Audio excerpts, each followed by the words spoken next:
Good morning. Today is Tuesday, and we're going to be reading from Matthew chapter 23. Father, just please open our ears to hear your word and our minds to understand, our hearts to receive, our spirits to believe your word today. And if you have any questions or comments, just make sure you make them at the end of the read. So here we go. Now Jesus turned to address his disciples along with a crowd that had gathered with them. The religion scholars and Pharisees are competent teachers in God's law. You won't go wrong in following their teaching on Moses, but be careful about following them. They talk a good line, but they don't live it. They don't take it to their hearts, and they live it out in their behavior. It's all spit and polish veneer. Instead of giving you God's law as food and drink by which you can banquet on God, they package it in bundles of rules, loading you down like pack animals. They seem to take pleasure in watching you stagger under these loads and wouldn't think of lifting a finger to help. Their lives are perpetual fashion shows, embroidered prayer shawls one day and flowery prayers the next. They love to sit at the head of the table at church dinners, basking in the most prominent positions, preening in the radiance of public flattery, receiving honorary degrees and getting called doctor and reverend. Don't let people do that to you, put you on a pedestal like that. You all have a single teacher, and you are all classmates. Don't set people up as experts over your life, letting them tell you what to do. Save that authority for God. Let Him tell you what to do.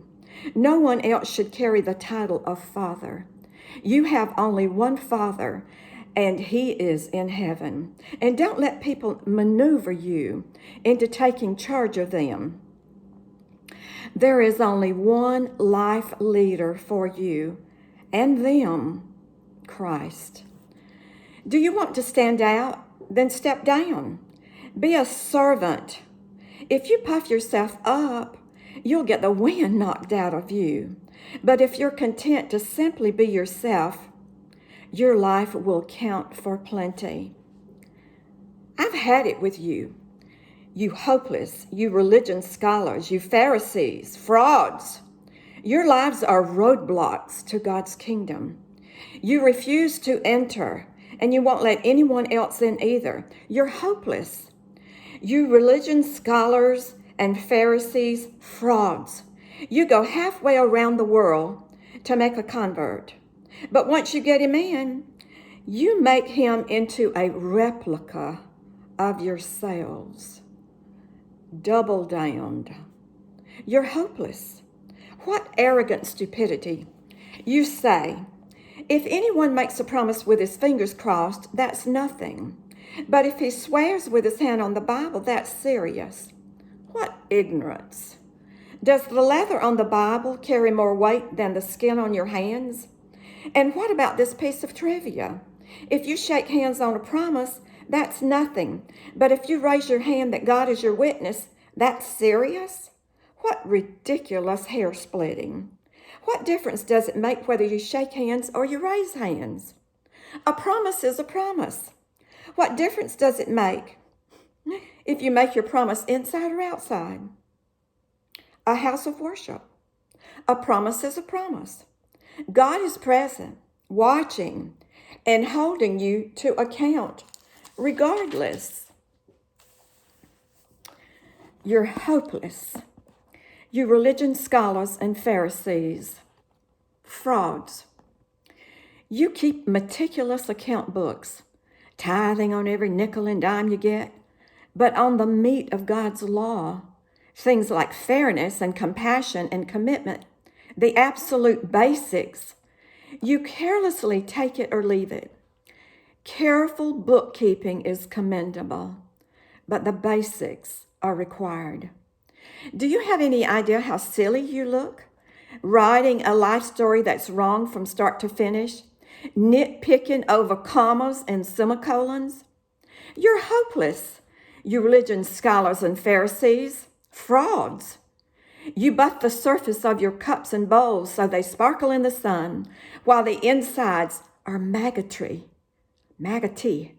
with your greed and gluttony. Stupid Pharisee, scour the insides, and then the gleaming surface will mean something. You're hopeless, you religion scholars and Pharisees, frauds. You're like manicured grave plots. Grass clipped and the flowers bright, but 6 feet down it's all rotting bones and worm-eaten flesh. People look at you and think you're saints, but beneath the skin, you're total frauds. You're hopeless, you religion scholars and Pharisees, frauds. You build granite tombs for your prophets and marble monuments for your saints. And you say that if you'd lived in the day of your ancestors, no blood would have been on your hands. You protest too much. You're cut from the same cloth as those murderers, and daily add to the death count. Snakes, cold-blooded snakes. Do you think you can worm your way out of this? Never have to pay the piper?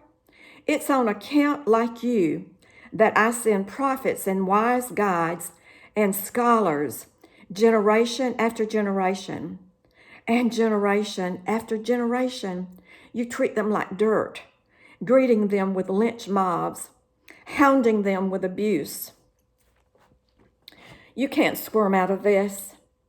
Every drop of righteous blood ever spilled on this earth, beginning with the blood of that great man Abel, right down to the blood of Zachariah's son, whom you murdered at his prayers, is on your head.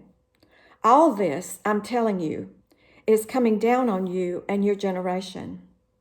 Jerusalem, Jerusalem, murder of prophets, killer of the ones who brought you God's news. How often I've ached to embrace your children, the way a hen gathers her chicks under her wings, and you wouldn't let me. And now you're so desolate, nothing but a ghost town. What is there left to say? Only this: I'm out of here soon. The next time you see me, you'll say, "Oh, God has blessed him. He's come, bringing God's rule." That is chapter 23 of Matthew.